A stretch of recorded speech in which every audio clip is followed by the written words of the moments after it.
বাংলাদেশে তসলিমা নাসরিন একজন গুরু দেখা গেছে।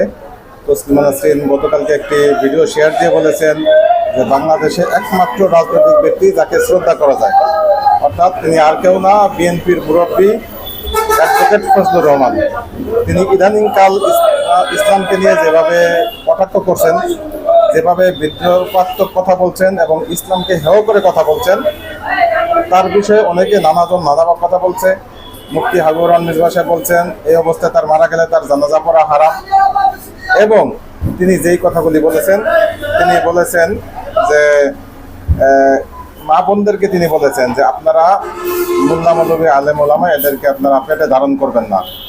এবং আলেমদেরকে তিনি 500 টাকা মোল্লা বলে কটাক্ষ করেছেন। এছাড়া ওয়াজ মাহফিল নিয়ে যত ওয়াজ হয়, সাউন্ড হয়, এই সব বিষয় নিয়ে তার তো বিভিন্ন রকমের কথাবার্তা আছেই। তো এমন একজন অপদার্থ, মানসিক বিকারগ্রস্ত এবং নাস্তিক্যমনা মানুষ, যিনি ইসলাম বিদ্বেষকে ভিতরে লালন করেন, তাকে কিভাবে এখনো বিএনপি সাথে রাখতেছে, এটা একটা বড় প্রশ্ন।